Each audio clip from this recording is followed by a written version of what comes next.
Vincent turned off the lights in his hardware store.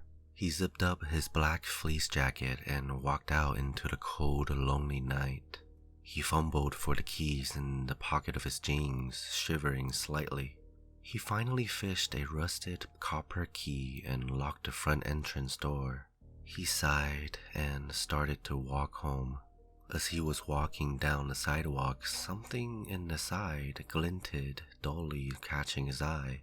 Next to a sewage drainage was a small black ball. He curiously shuffled over to the ball, knelt down and touched the ball. There was a gust of cold wind and Vincent shivered and glanced nervously behind him. He felt like he was being watched. Quickly, he picked up the ball and examined it. It was an 8-ball. The whole ball was smooth like it had never been used before. He looked into the small triangle glass and was intrigued when he noticed that the word yes behind the glass were glowing brightly in the dark. He decided to ask the ball a simple yes or no question. Am I wearing a black jacket? Vincent shook the ball and looked into the glass. Definitely, was what came up.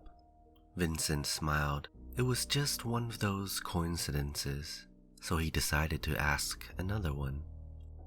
Am I in a relationship with anyone? Vincent knew he wasn't in a relationship with anyone. He wasn't much of a social man. I don't know, the ball replied. Vincent asked another question on whether he supported Obama. Again, the ball answered, I don't know. Vincent asked more questions about his personal life, and no matter how hard or fast he shook the ball again and again, it came up as I don't know. Finally, Vincent sighed and decided to ask a different question. Am I a boy? Certainly. Vincent paused for a while. Weird, he thought. Am I listening to my iPod? No. Is it nighttime? Definitely. Vincent shivered. Am I holding an 8-ball? Of course. Vincent was feeling colder now, and he thought he heard a rustling sound just in front of him. He couldn't see anything much in the darkness except for a house, surrounded by small bushes and trees. He flipped out his cell phone and turned it on lantern mode, but still there was nothing he could see. He instinctively looked back to where his door was and tried to see anything strange. Nothing. Shakily, he started to walk back to his house. Vincent asked one more question. Am I walking to my house? Yes. Vincent started to walk faster. As he was walking to his house, he would occasionally glance behind him, feeling like someone was watching him, trying to catch up to him.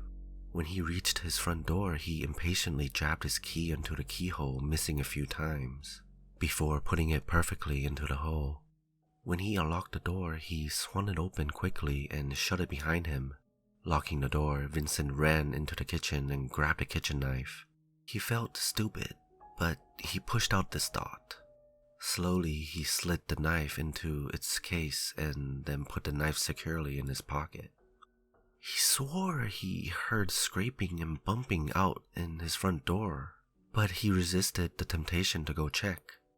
Instead, he walked into his bathroom, turned on the lights, and closed the door, locking it. He decided to ask a question. Am I at home right now? Yes. Vincent tapped his thumbs tensely. Am I eating anything? I don't know. Am I in the living room? I don't know. Then suddenly he heard the front door burst open and footsteps coming through the entrance. Vincent held his breath, his face going pale. He slammed off the lights in the bathroom and hid himself behind the sink waiting, clutching his kitchen knife. He heard the footsteps passing his bathroom. The footsteps entered into the living room, and then they stopped. He felt the ball in his hand move slightly. Vincent took a look at the ball and his heart almost skipped a beat. Definitely not. He heard footsteps again, walking up the stairs. Vincent made his escape. He ran out the bathroom and out the front door. He ran out onto the streets and back to where the stores were. "Are you still trying to find me?" Of course. When he reached his store, he looked around him. Across from his hardware store was an old magic shop. The door was slightly ajar. "Are you still at my house?" Vincent asked. "Haha, no." "Are you coming to get me?" "Yes." "Do you know where I am?" "Most likely." "Should I be afraid?" "Of course." He pushed his way into the store and flipped on the light switch. Lights failed to turn on, so Vincent flashed out his cell phone and turned on lantern mode. Breathing heavily, he scanned the large store, looking in shock. The whole store was trashed. Vincent then jumped back in horror as he saw the dead body of the manager. He walked over to the body and saw a piece of paper in one hand and a transparent blade of a knife in the other. Vincent hastily snatched the blade and rubbed with his pointer finger along the flat side of the blade. For a second, all fear vanished inside of him. The blade glowed suddenly with a low hum. A beautiful white light shined into Vincent's eyes, making him close them tightly. When his eyes readjusted, he marveled at the beauty of the light. It was a light of hope, the absence of darkness. Just then, Vincent was startled by the noise of footsteps entering the store. There was a low, terrifying grunt. Fear took over Vincent again, causing the blade to lose its light. He flipped it off and slowly backed into the very back of the store. "Are you going to try to kill me now?" Vincent whispered. "Very good chance." He pocketed the 8-ball in his jacket. His left hand slowly slid out the kitchen knife in its case while clutching the transparent blade with his right. He slowly paced around randomly along the shelves and messes. He didn't know whether to sneak out or try stabbing the creature from behind. The footsteps and the grunts were coming closer and closer. Vincent prepared himself. He waited patiently behind an old shelf of cards. Cautiously, Vincent leaned his head out of the left, catching a glimpse of the creature from the side. It looked like a huge rag doll. Its mouth was wide open, its jaw hanging low. That's all that Vincent could make out in the dark. Quickly, Vincent pulled his head back behind the shelf. His breathing grew more rapid. He was on a breaking point. 3, 2, 1. Vincent jumped out behind the creature, lunging the knife into the creature's head. The beast stumbled backwards, howling. It slammed against the wall. Regaining its balance, Vincent watched frozen in dread as the creature sluggishly pulled the knife out of its head. The creature started to laugh madly.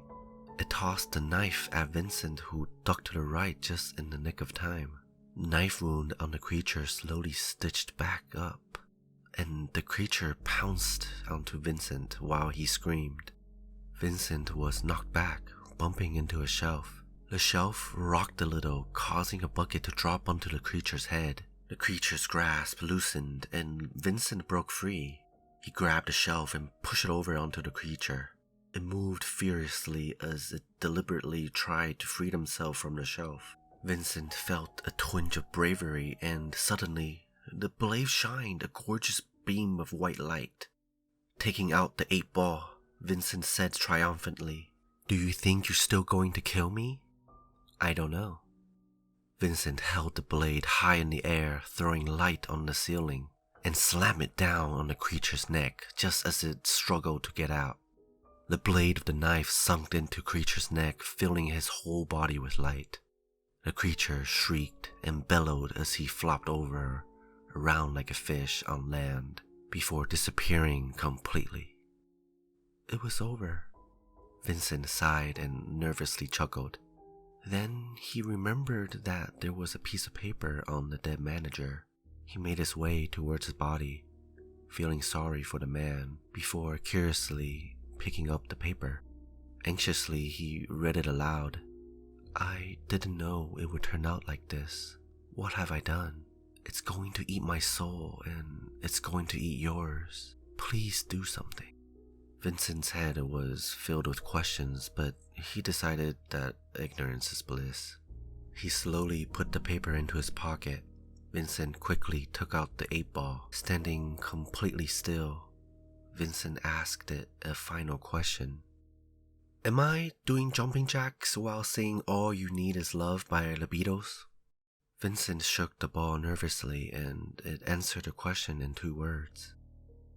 Of course.